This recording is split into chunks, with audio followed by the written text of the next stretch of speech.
et à toutes, on se retrouve aujourd'hui pour une vidéo que j'avais annoncée concernant les rodages de LiPo et puis les chargeurs balance. Aujourd'hui en l'occurrence j'ai pris des accus lithium polymère.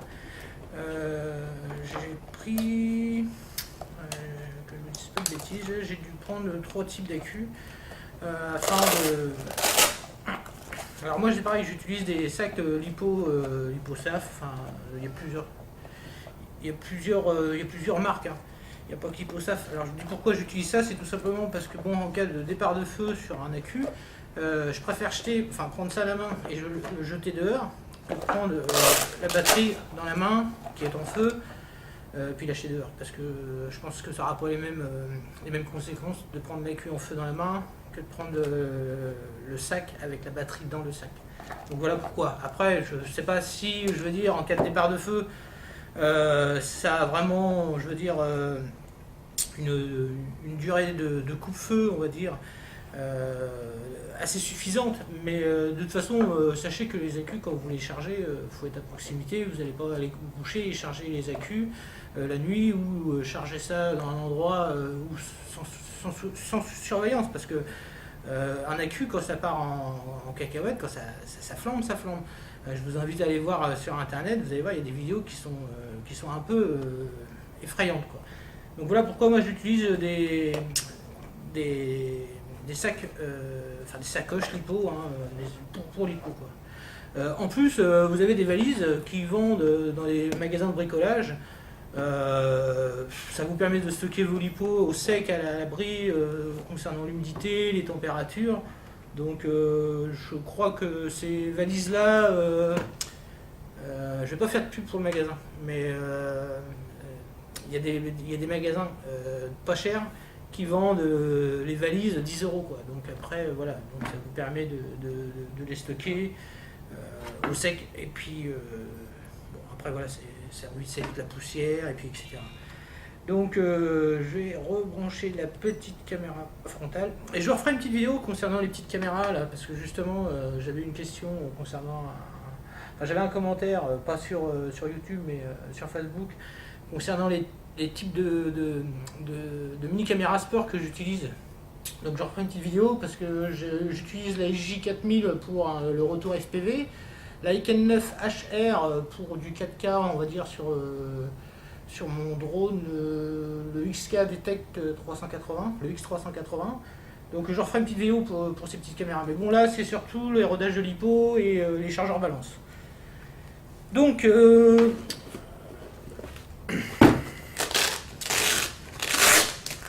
avons de la LiPo moyenne. Alors, Damien, tu me diras que c'est de la grosse LiPo, mais c'est des LiPo moyennes, il y a encore plus gros. Donc là on a une LiPo 6S de 22,2 volts en 30C, 8000 mAh. Je vais prendre une LiPo 2S de 7 volts 4, 2500 mAh, 30C. Je vais pas prendre, enfin je vais pas les... ça va être un peu plus gros. Ça c'est des LiPo 11 volts 1 en 3S, 5400 mAh en 20C. Et puis je vais reprendre, on va prendre 4 types de LiPo pour cette vidéo. Après voilà, le système est le même pour toutes les LiPo, hein. Bon là c'est du LiPo, hein, le lithium polymère. Il y a les NiMH, NiCd, etc. Là on est sur du 7 volts 4 volts en 200 mAh. On est sur du 20C 2S. Voilà. Donc les chargeurs. Alors là j'ai pareil une petite valise où je mets tous mes chargeurs dedans. Donc j'avais fait une vidéo, je sais pas si vous vous rappelez, enfin vous n'avez peut-être pas vu, mais sur les contrôleurs de tension des LiPo. Donc on va peut-être s'en servir aujourd'hui. Donc voilà, donc quand vous achetez des accus à part, on vous vend pas forcément les chargeurs avec. Par contre quand vous achetez des packs, enfin des packaging, on va dire, de matos, vous avez généralement les chargeurs qui sont vendus avec les accus. Moi je vous dis juste une chose, 60% de mes chargeurs qui ont été livrés avec les accus, 60% chargent trop. Donc là en l'occurrence, je veux dire pour un petit chargeur de 2S, je charge à 4,26 volts, sachant que normalement le maximum c'est 4,22 volts, enfin 4,20 mais exactement 4,22 volts. Et vous voyez, avec un chargeur neuf vendu avec les accus, je charge à plus de 4,26 volts les cellules. Donc j'ai mis un petit post-it dessus, sachant que celui-ci je l'utiliserai plus parce que il me surcharge mes accus, quoi. Donc les lipos, quand vous les recevez, sont neuves, on va dire, sont censées être neuves, malgré que généralement c'est du reconditionnement. Ils n'arrivent pas pleines, ils n'arrivent pas vides, ils arrivent en moyenne à 50% de la recharge, on va dire, en gros. La cellule, elle a une tension maximale de 4,20 volts et un minima de 3 volts. C'est-à-dire qu'il ne faut jamais décharger une cellule par accu, en dessous de cette valeur. Votre accu sera mort. Enfin, il va être mort. Vous allez avoir du mal à...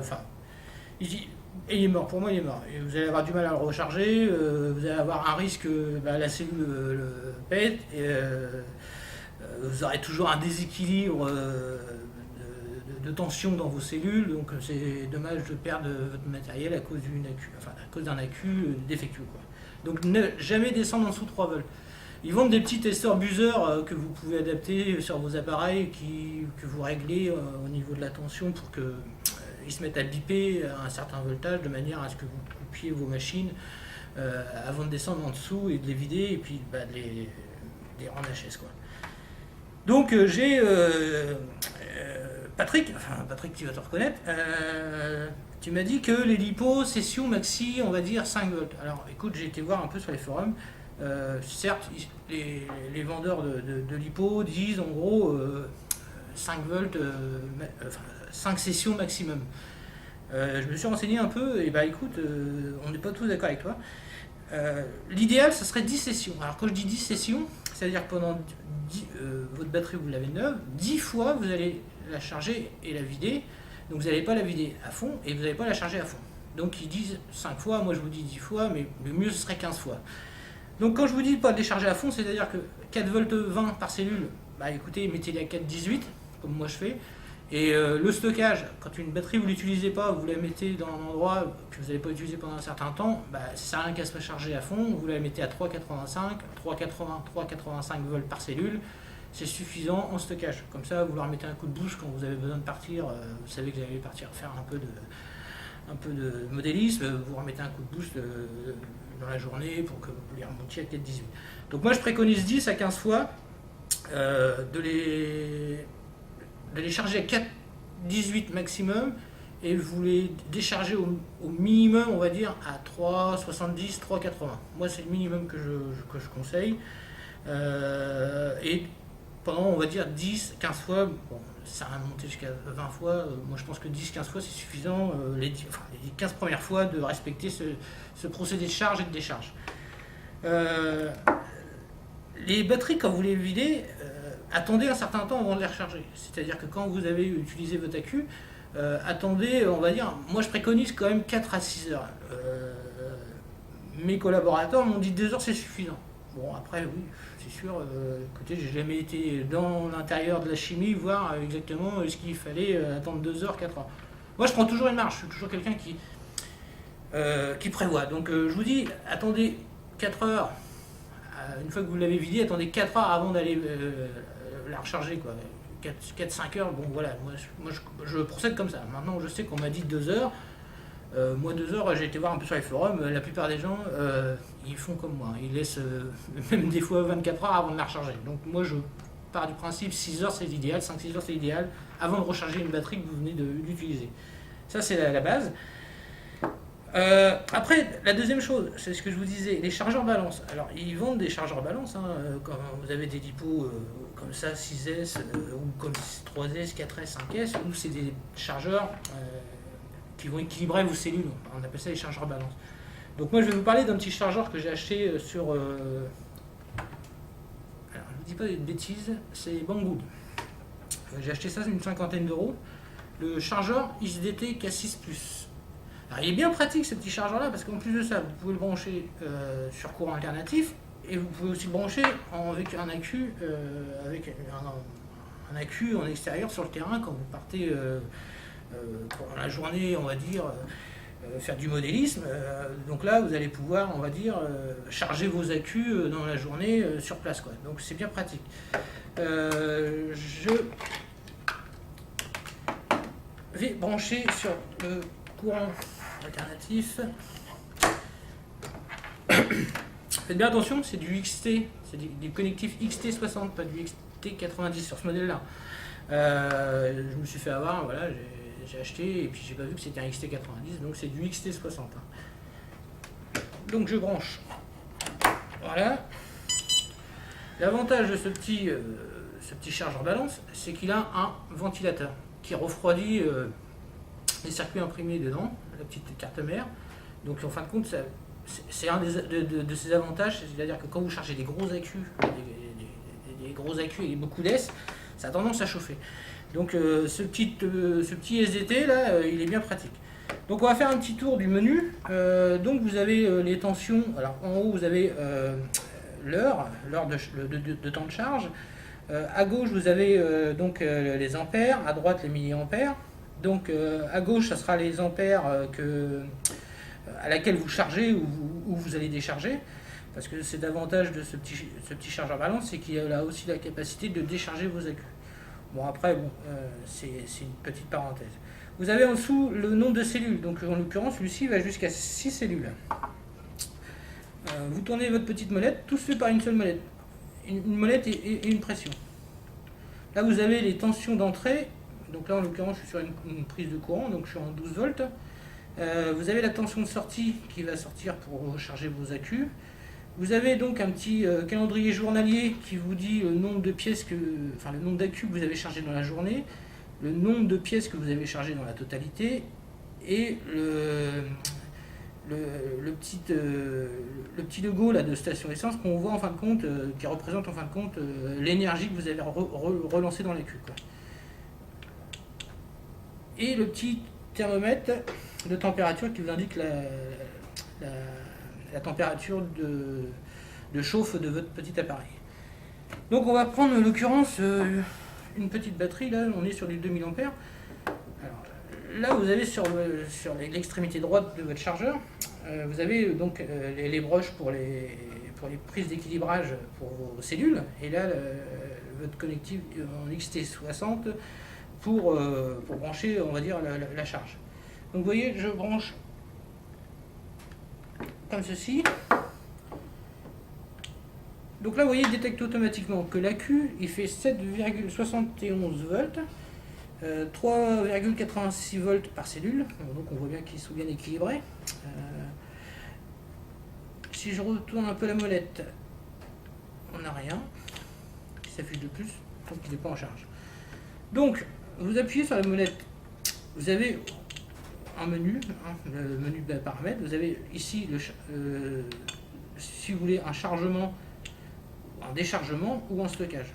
Si vous allez cliquer directement sur ce que vous voulez, le déchargement ou le stockage, il va adapter directement en fin de compte la tension de l'accu et le réglage du courant par rapport à votre lipo. Moi en l'occurrence je l'ai réglé sur du 0,80, enfin 0,8 ampères. Sachez que la valeur réelle c'est une fois la valeur de votre accu. Donc moi je vous déconseille d'aller charger des accus à 3 ampères, 2 ampères et demi, 1 ampère c'est suffisant. Moi je charge en rodage à 0,8, mais 1 ampère, 1 ampère 5, c'est largement suffisant une fois que vos lipos ils sont bien rodés. Voilà. Mais allez, cherchez pas à monter plus dans les ampérages, c'est sûr, vous avez des accus comme ça, vous pouvez monter assez fort, hein. Mais bon, après voilà, c'est toujours une question de temps, il vaut mieux prendre son temps et puis faire les choses bien. Donc là vous avez le type d'accu, vous voyez, vous pouvez sélectionner le type d'accu, lipo, nylon, life, etc. La tension de l'accu, donc là en gros, là pour du stockage, hein, on peut régler si on veut le stocker à 3,87, 3,83, etc. L'idéal, là, on voit qu'il y a un petit pouce, c'est du 3,80, donc moi je charge à 3,85, hein. Enfin je stocke à 3,85. Mais on voit bien, il y a une petite main là qui vous dit en fin de compte que l'idéal pour stocker c'est à 3,80. Donc là on va rester pour du 3,85. Là nous avons le nombre de cellules, donc on peut sélectionner aussi, si jamais il ne reconnaissait pas exactement le nombre de cellules par accu, Donc là on est bien sur du 2S. Le réglage du courant, donc là vous êtes sur du 0,8 ampères. Et on peut descendre jusqu'à 0,1 ampères. On peut monter loin. Bon, pour moi je vous préconise pas, après voilà, tout le monde fait comme il veut. Hein. Moi pour le rodage 0,8 ampères. Et après vous faites commencer la tâche. Donc commencer la tâche, il va marquer que c'est pas conforme. Le fonctionnement actuel n'est pas pris en charge. Donc je confirme, je vais vous dire pourquoi, tout simplement parce que j'ai pas branché l'alimentation de la Q sur le chargeur. Parce que lui en fin de compte, il faudra absolument que vous branchez la prise de balance, l'équilibrage de balance, plus votre branchement d'alimentation. Donc, en l'occurrence, pour ce type de Connex Banane, j'ai adapté un petit... donc c'est pareil, ce type de chargeur, il est vendu avec deux prises comme ça, deux prises femelles XT60 que vous ressoudez après, si vous avez besoin de ressouder. Ils vendent des connectifs toutes faites. Voilà. Moi, j'ai bricolé ça. Voilà. Donc, en l'occurrence...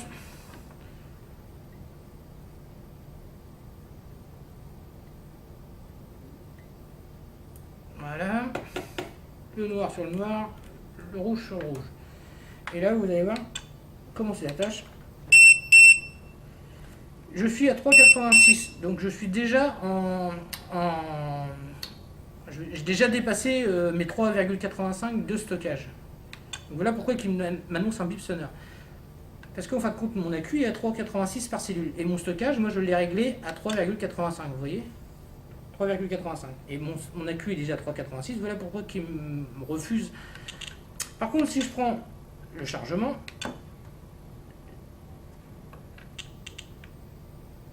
donc vous voyez, j'ai réglé mes cellules à 4,18 volts par cellule. Et voilà, là vous avez en fin de compte donc le nombre d'ampères qui balance. Donc là on va être à 0,8 ampères comme moi j'ai sélectionné. Là on va avoir donc les milliampères qui chargent, le chargement en milliampères.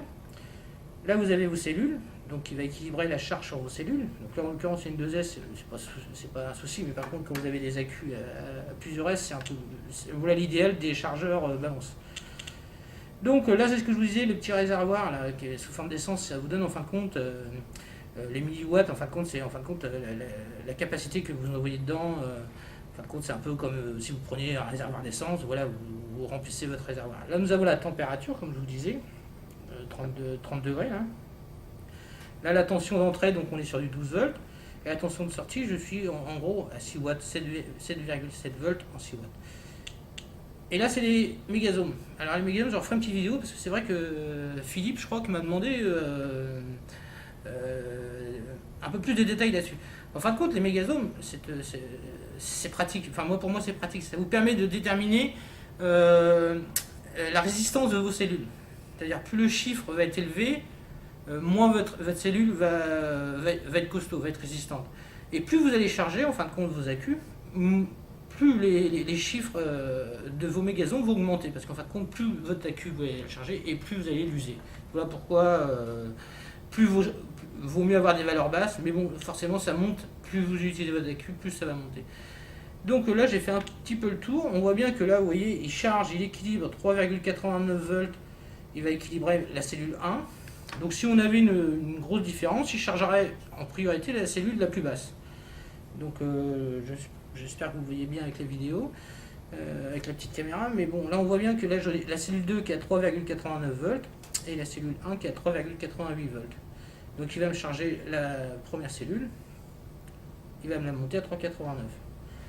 Donc, et ça pour tous les accus. Hein. Donc c'est ce que je vous disais, méfiez-vous des chargeurs. Alors, je dis pas ils sont tous à surveiller, mais vous avez beaucoup de chargeurs. Moi je vous dis, en l'occurrence sur tous les chargeurs que j'ai achetés, la plupart surchargent mes accus. Quoi.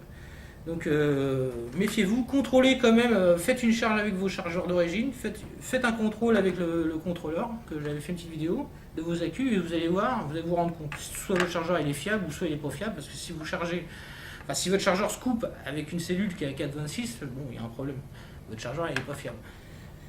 Donc là, comme vous voyez, là on est à 3,89 volts par cellule. Alors vous pouvez appuyer dessus, vous pouvez arrêter en pleine session, hein. Là je mets arrêt ou arrière, donc là hop, j'arrête mon chargement, voilà. Donc vous voyez, ce petit chargeur il est bien pratique. Le XDT K6 Plus il est bien pratique. Ça vous permet de charger intelligemment vos accus. Et en plus de ça, c'est comme je vous disais, ce type de produit je l'aime bien parce que il est tout petit. Vous le mettez dans une valise ou vous le mettez dans la voiture. Quand vous vous déplacez pour faire du modéliste, vous pouvez directement charger vos accus dans la voiture. Ça vous permet d'avoir des accus toujours disponibles, chargés en pleine charge, quoi. Donc voilà, là vous voyez, j'ai branché une hypo en externe. Donc du coup, c'est le même, pareil, ça fonctionne pareil. Je vais brancher, par exemple, donc là du coup, là on est sur du 3S, c'est plus tous les mêmes connectifs. Là je vais brancher ma lipo, mes cellules. Donc voilà, il reconnaît bien 3 cellules, 4V4 cellule 1, 4V5 cellule 2, 4V4 cellule 4. 4V4 cellule 3, tant pour moi. Donc là, on va le mettre en chargement.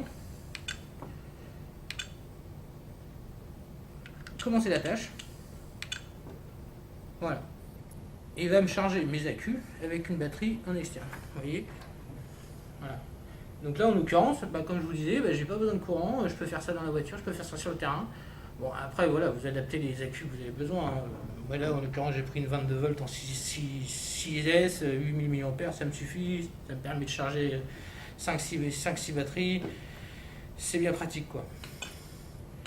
Voilà, donc voilà un peu ce que je voulais vous expliquer sur les chargeurs balance. Ce type de produit, le ISDT K6 Plus, je vous dis une cinquantaine d'euros. Maintenant, écoutez, moi je trouve que c'est un bon produit. En plus, il a fait de la route celui-ci. Ça fait un bouton que je l'ai. Il a toujours fonctionné. Maintenant, voilà, il y a d'autres modèles. Il n'y a pas que ce modèle-là. Mais je pense que vous seriez mieux à charger vos accus avec des chargeurs balance comme ceci que des chargeurs comme ceci. Enfin, là j'en ai d'autres en l'occurrence, mais des chargeurs balance voilà, qui sont censés équilibrer vos cellules, mais bon, après voilà, à vérifier. Écoutez, sur ce petit tuto vidéo, je crois que j'ai fait le tour, et puis donc je reviendrai vers vous.